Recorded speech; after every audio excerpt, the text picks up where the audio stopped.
हाँ, इसमें हम मिलर थ्योरम डिराइव करने वाले हैं।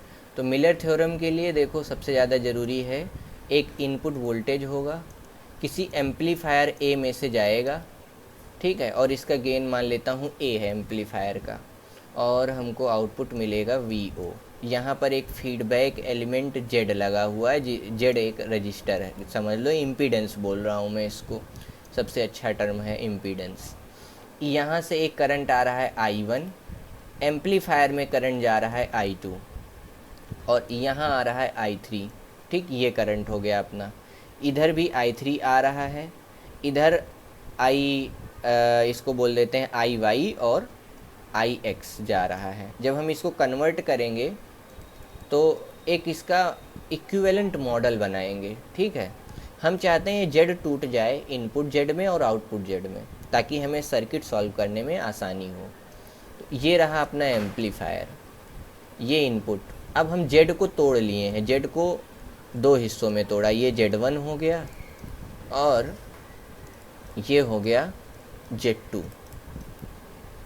और ये हो गया आउटपुट वोल्टेज, जो कि आउटपुट को हम चलो मान लेते हैं किसी लोड के क्रॉस ले रहे हैं। ये हो गया लोड RL, और अच्छा रहेगा, किसी लोड यहाँ लगा हुआ है RL, ठीक।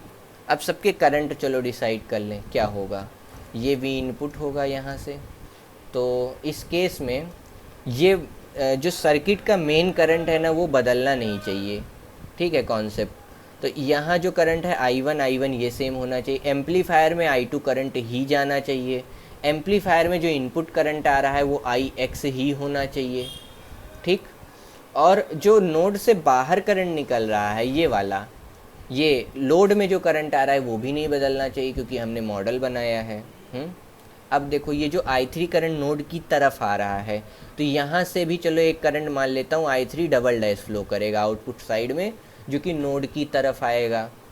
यहाँ नोड से एक करंट लीव कर रहा है, ये वाला करंट, यहाँ से नोड की तरफ से एक करंट लीव कर रहा है, तो मैं मान लेता हूँ यहाँ से I3 लीव कर रहा है, तो यहाँ से I3 डैश लीव करेगा। ठीक है, ये सारी चीज़ें हो गई। अब हम KCL लगाएंगे। KCL लगाएंगे तो सबसे पहले चलो KCL लगा के हम I3 करंट कैलकुलेट करते हैं। I3 क्या होगा? I3 होगा हमारा V in is the higher potential, यहाँ से करंट निकल रहा है, V आउटपुट की तरफ जा रहा है, डिवाइडेड बाई Z हो रहा है। अब V आउटपुट क्या होता है? एम्पलीफायर से हम जानते हैं V आउटपुट क्या हो जाएगा? A times V input. ठीक है,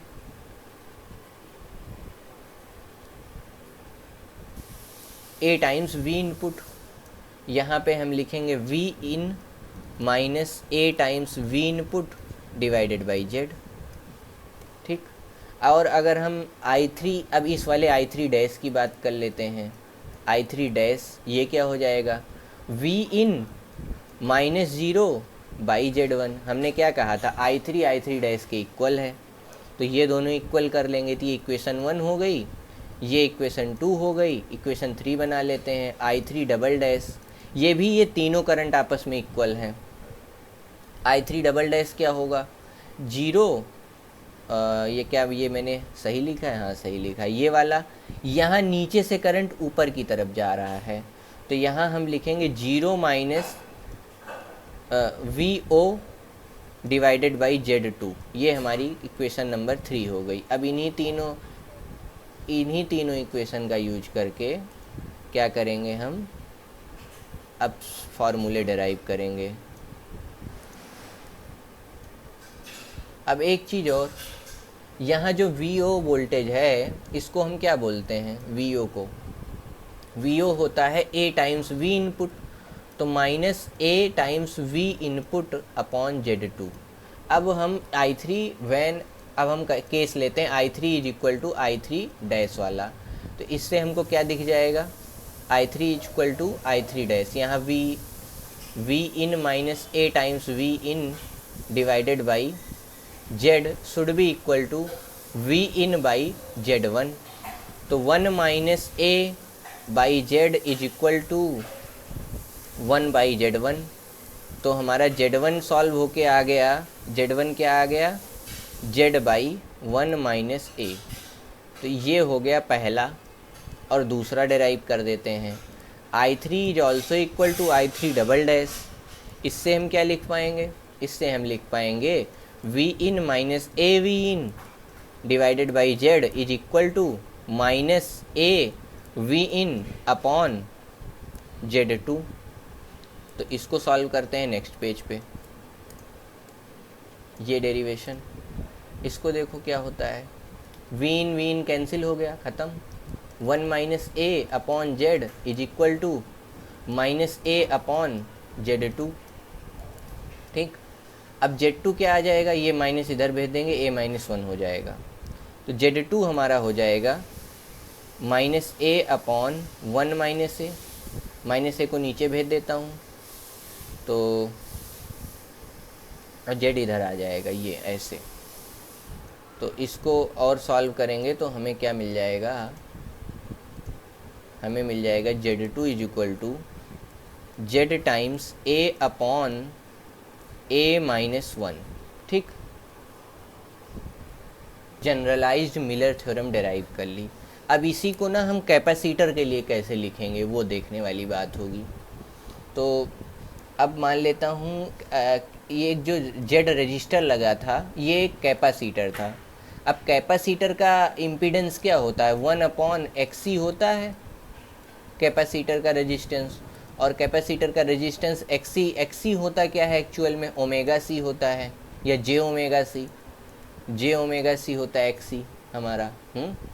तो अब हम अगर कैपेसिटर सबसे पहले Z1 या Z इनपुट मिलर अगर हम बोलें, Z1 मिलर जो अभी डेराइव किए हैं Z1, वो क्या आया था, Z1 हमारा क्या आया था पहले, सबसे पहले वाले में Z1 हमारा ये आया था Z upon 1 minus A, Z upon 1 minus A, ये Z1 आया था। और Z2 क्या आया था, Z A upon A minus 1, ये आया था। अब इसको J ओमेगा C से रिप्लेस कर देते हैं, Z1 को भी J ओमेगा C से रिप्लेस कर देते हैं, तो ये हो जाएगा 1 upon J omega C1 is equal to 1 upon J omega C। ठीक है, अपॉन 1 माइनस A, J और ओमेगा कैंसिल हो जाएगा, तो 1 upon C1 into 1 minus A is equal to 1 upon C। तो C1 क्या आ गया, C1 आ गया C टाइम्स 1 माइनस A, पहला कैपेसिटर के लिए। और दूसरा इधर डेराइव करते हैं अगर, तो A माइनस 1 को इधर भेज दो, मतलब Z2 को अगर हम लिखेंगे 1 upon J omega C2 is equal to 1 upon J omega C और A अपॉन A माइनस 1। ठीक, तो ये क्या हो जाएगा, ये हो जाएगा C2 is equal to C times A minus 1 divided by A। तो ये दोनों डेरिवेशंस अपने आ गए। ठीक, अब बहुत केसेस में क्या होता है, बहुत सारी किताबों में हमें ये जो वैल्यूज मिली हैं C1 is equal to C times 1 minus A और C2 is equal to C times A minus 1 divided by A। ठीक है, इसमें कुछ चेंज मिलता है। क्या चेंज मिलता है कहेंगे हम, बहुत सारे केस में in case of negative feedback.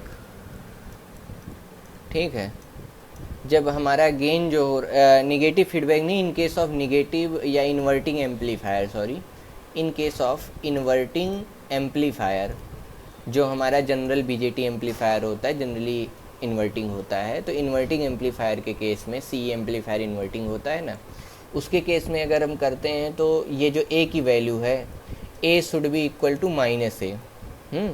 तो वो निगेटिव गेन को हम माइनस ए से यहाँ रिप्लेस कर देंगे, तो जो C1 आएगा C times 1 minus of minus A, ये हो जाएगा C times A plus one पहला, और सी टू जो आएगा वो आएगा C times minus A minus one divided by minus A. तो ये कुल मिलाकर हो जाएगा, यहाँ पर जो हमने चेंज किया था, यहाँ माइनस हो गया, ये वाला फार्मूला माइनस ए था, यहाँ जब हमने माइनस नीचे भेजा तो माइनस वन प्लस ए।